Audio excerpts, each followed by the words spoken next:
What is up, YouTube? I'm here with Stephanie Cline and Amanda Macioce. They're fighting for the 125-pound title February 12th in Coleman, Alabama. Super, super exciting matchup. I'm really looking forward to it. Stephanie, how you been, man? I'm good. How are you? Doing good, doing good. I Good. appreciate you joining me today. Amanda, how you doing? Doing well. Awesome, man. I appreciate you hopping on here with us. Well, we'll just get right at it. Stephanie, one of the coolest things for me is like watching, well, seeing people's journeys and stuff, right? You Yeah. you were not always in shape. You really have like really turned everything around. You're super jacked all the time. Tell us a little bit about that. Yeah. I mean, I started martial arts 4.5 years ago, with no experience and out of shape and overweight, and jujitsu kind of just like saved my life. Honestly, I just really loved it. Loved the competition side of it. I've always been like an athlete, but when you become a mom and like all that stuff, you kind of lose some of that. So when I went back into like the world um, of athleticism and like physical conditioning and stuff, I just really enjoyed it, and obviously it transformed my whole life. So yeah. Awesome. Now, Amanda, very similar question to you. I've been prowling. That's my job. I'm supposed to find stories to tell people. You were not always jacked. You used to be a normal chick. What happened? Tell us a little bit about that journey. Yeah, so kind of when I started college, around that time, there was just a lot of changes going on, like in my life when I went away to college, like new people in my life, old people out of my life, and I just wasn't happy with myself. So I really got into fitness, like when I first started in college. And then, long story short, it kind of progressed to me switching my major, going to school for exercise physiology, and making that my profession. And then in college, I also found powerlifting. That was the first sport that I was really involved in. So I powerlifted professionally for quite a few years. And I lived up north. I lived in Pennsylvania. That's where I went to college. And then when we moved down to Georgia, powerlifting was kind of, I just wasn't competitive with it anymore, and I was just looking for something more, and that's when I found martial arts. So about 4 years I've been in martial arts. Awesome, man. Stephanie, for you, how did you get into competing and stuff? What brought that about? Was it just something that came with the territory, or was it something you kind of always seen yourself doing? Yeah, I mean, I come from a very competitive gym as far as like jujitsu goes, and MMA. My professor's a world champion, and he was a pro MMA fighter. So I think just the encouragement from my team and just the people around me always like pushed me to want to compete. So basically 6 months into jujitsu, I started competing. So, and I think that's what like helped me progress so far. During that time, I was training Muay Thai as well. And I think once transitioning from the jujitsu world to the MMA world, I was just like, just wanted to see if my skills were like legit. I think there's nothing more legit than like jumping in the cage and actually finding out, is my like what I'm learning working, can I put this into a real life situation? So I kind of enjoy that side of it. And then obviously I'm pretty competitive in general. So I compete a lot. So Heck yeah. And yeah. you've been winning a lot too, so we're very excited to have you out. Amanda, kind of the same question for you. How'd you start competing? Was it something like you've been fighting in school, or was it just like how'd that come about? So when I started at my gym, I started in Muay Thai. So after training Muay Thai for a little while, there was like a small local kind of tournament coming up that a bunch of people with about the same amount of experience as me were gonna try. And I hadn't competed in a while because I had left powerlifting, so I thought I would try it. So I really started kickboxing. And competing in kickboxing first. And then as soon as I started training jujitsu as well, I instantly wanted to start competing in that because just a goal you can kind of give yourself and kind of show how much you've been progressing to just do those smaller type tournaments and anything you can do. It just kind of it gives you encouragement whether you do good or bad. It just kind of gives you encouragement that you're moving forward. So then and as an athlete and being competitive in the past, and just always being in athletics, and that's my whole profession. So that eventually led me to just, want to fight, as part of that journey as well. Awesome. The next one's kind of a two-parter. You're both pretty ladies. What kind of looks are you getting? Like when you tell people what you do, and then would you say it's harder or easier to get recognition as a woman in this sport? And I don't mean for that to come out bad if it did. I mean that in a serious way. What kind of looks like? Is it just normal when you tell people? Like, or are they? How are they looking? How are they reacting? And then is it? Do you think it's easier or harder to get noticed for the women right now? Stephanie, we'll start with you. I would say I probably get a lot of looks as far as like if I'm a fighter or not. I don't know if I look like a fighter, but because I'm a mom and I am not necessarily like I guess I'm feminine off the mat, but mean on the mat. I don't know. Everyone at my gym would be like, "Yeah, she's a fighter," but like anyone on the outside world would not think so. Um, as far as easier, as far as recognition, I don't think it's easier. I think that, definitely, I guess like the whole like marketing yourself maybe as a woman because there's just less competition. Like there's not as many women fighting. So I guess that makes it a little easier, but it's hard in the world of martial arts for women in general. Like you know, we don't have the same kind of training partners. We don't have the same kind of because our competition level is small. Like I feel like it's almost like less hard to get recognized as far as like finding matchups for fights and being recognized for a woman fighter is different than being recognized for your ability and time in the cage. So I don't know. I guess there's like a catch-22 there. Amen. Same thing to you, Amanda. What do people say when you tell them that you're fighting people, you're trying to fight people for money, things like that? And then do you think it's easier or harder as a woman to get noticed in the sport we're playing? I would say people that know me, they're not very surprised that this is like the route I'm taking since I'm a relatively new fighter. They know that I've been an athlete, for most of my adult life and like young, early adult life. And, they're not surprised in my mindset and the way I am, like the athletic type things I'm involved in are like, never the most mainstream. They're always like slightly obscure. Powerlifting's not super, big, especially with women. So same for martial arts. So I don't think people that know me are very surprised. And then people on the street, I get asked a lot like what sport I play or whatever, because I do look like an athlete for the most part.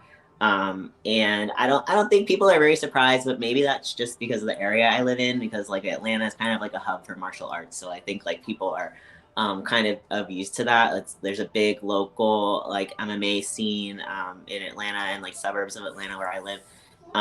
So I don't think people are very surprised. And also my ears are massively messed up, so that kind of gives it away.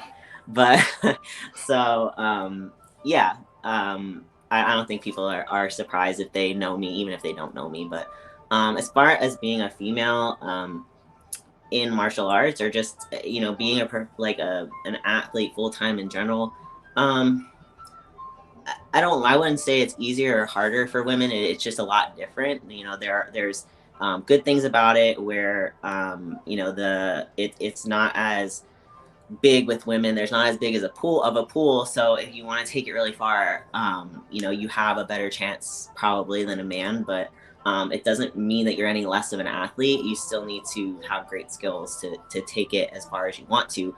I would say maybe just your timeline could be sped up a little bit since there's less of a pool. But because there's less of a pool, it like Stephanie said, it's really hard to get fights. It's been really difficult for me to get fights. And just especially in the lower weight classes, I feel like as well. So even being in Atlanta, where I said it's a hub, it's still really difficult and to find training partners my size as well, and navigating around different things like that, it can be difficult. So there's pros and cons with anything. So I wouldn't say it's harder, but it's also becoming more popular. Women are being more into sport in general, especially like martial arts or anything that's kind of like makes you feel strong and good as a woman. That's kind of the community in powerlifting was like that as well. I think women are moving more towards that. It's becoming more common. So I think it'll continue to progress, and it may get easier in those ways. So. Awesome. It's cool seeing y'all's opinions on that. Toolman Kirk asked how this fight happened, so I'll touch on that right quick. I was looking really hard for Amanda a fight. We found it. I asked Stephanie very politely. I asked Amanda if she wanted the fight also. I asked both ladies politely, and they said yes. Luckily, they want to fight tough competition. I'm very excited about it. So, Stephanie, you do have a very big following. Amanda's last time out here, she came in and she beat a girl that really is very, very dangerous. She's the champ. What are the nerves like for you coming in from it's Colorado, coming all the way from Colorado to fight a badass chick in different territory? What are the nerves like for you on that?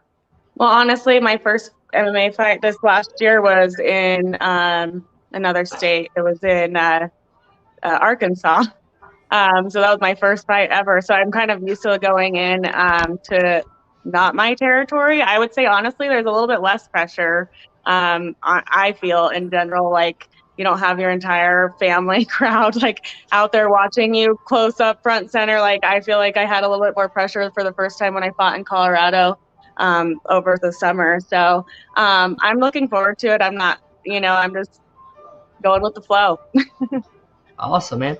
Yeah. Amanda, it's kind of a similar question for you. You came out, we brought you out, we preached to everybody about how good the girl was you were fighting. She was very, very dangerous. You set the bar really, really high.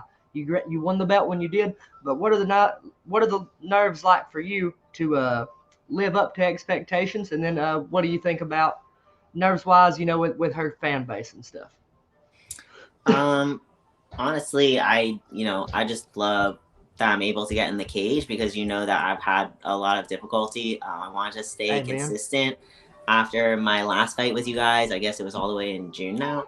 I wanted to stay consistent. I was always reaching out to you saying, put me on this card. And it just, didn't end up happening. When my fight got canceled like 48 hours before for my, I think, September fight, that was like heartbreaking for me because like the nerves for me are just because like I want to get in there. It's not being in there. Being in there is where I feel the best. Like in training is where I have the nerves because I'm trying to work through all things I want to work through and make sure I am making the most out of my session. But like in the cage, I feel like from the first time I got in there, like I feel good. I feel that's where I'm supposed to be, and like all the training that I did led me to be there. So that's exactly the place I want to be.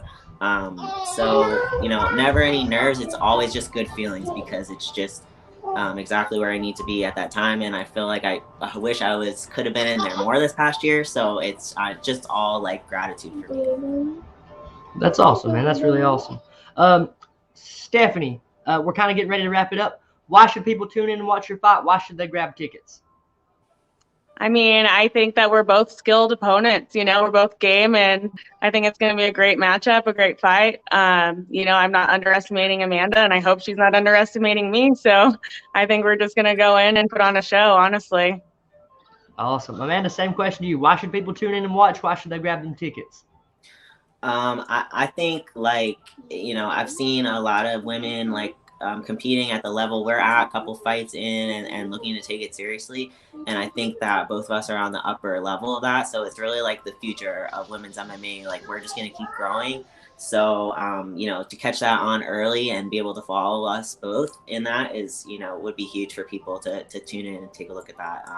Especially because, we've both been working hard. Like Stephanie said, like we're, really skilled opponents. All my opponents been really skilled. And I feel like every time I level up, I get a leveled up opponent as well. So I'm really grateful for that. And, people should really, really pay attention to that. People that are taking it seriously and looking to go far, like, it's cool to follow people's journey, I think. So I wouldn't want them to miss out on that.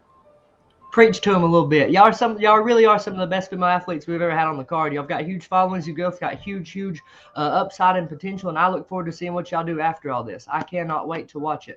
Stephanie, if there's anything you think I missed, if you want to give a shout out to your teammates, sponsors, anything like that, feel free. And then if you have any parting words for Amanda, feel free to go ahead. Yeah, I think I'm just super grateful for everyone that's jumping in and helping me right now. Everyone are coming in on times where I'm not like they aren't normally training. So like early days and late nights. So it's kind of nice just to see my team step up and help me out. And I'm just looking forward to stepping in the cage with Amanda. And like she said, like a skilled opponent, you know, like your opponents get more and more skilled and you're kind of testing your weights through the water. So, I mean, it's great for all of us. And I'm just excited to visit and jump in that cage again. Obviously, I'd like to thank everyone involved. Like, thanks for, I think it was Paint Shaw who paid for Tom Shaw Painting. Oh, Tom Shopping. Yeah, sorry. They paid for our flight and travel out there to make this happen. So that I'm super grateful for that. And then obviously all my fans, and then my coaches, Professor Sean and Terry and Don. Yeah. Awesome. So. Amanda, same thing to you. Anything you think I might have missed? Any shout outs for your teammates, sponsors, things like that? And then any parting words you might have for Stephanie? Yeah, obviously, thank you to my gym, Ascension MMA, and all my coaches, Freddie Asunsao, the Asunsao brothers, and all the high-level black belts and fighters at our gym. You know, all my primary training partners, they know who they are, that help me every day. Like, I couldn't do what I do without them. They show up when I need them to. And also all the guys and the coaches at Reinhardt Wrestling that helped me out as well. And yeah, thank you to my husband for putting up with me through all my fight camps all the time. It's not easy for him. And you know, one of my sponsors, Underground Strength in Brazelton, Georgia, they're really great, helping me out with anything I need health-wise. Yeah, and thanks to you and the AFC for always, you know, trying to get me fights, and you know, really caring about the fighters. I really like fighting for your promotion because, like, you could just tell that it's really, really about the fighters and the fights. It's not about making money and the promotion, which I've put up with before, and just isn't as favorable to fight for those promotions. So, you know, I'm happy to fight for you guys. I'll fight for you for as long as I can. So, thank you for putting on great shows, and good luck to Stephanie in her training, and for taking the fight, and hopefully you stay healthy, and look forward to it. Yeah, Thanks for making me blush on the interview. I appreciate it. I appreciate it. Stephanie Cline versus Amanda Macioce for the 125-pound title. Either one of these ladies, if it's a path they're looking to go for, they'll be on TV. Show up, check them out now while you can. Later on, be like, I watched that cat live. Ladies, I really appreciate it. I can't wait to see the fight. Be safe coming in, and thank y'all for your time. I'll see you guys. Thank you. Thank you. Oh, no, shout out to Tom Shaw Painting for making the fight happen. It would not have happened without you guys. Tom Shaw Painting presents Stephanie Cline versus Amanda Macioce. Ladies, I appreciate it. Thank you. Thanks.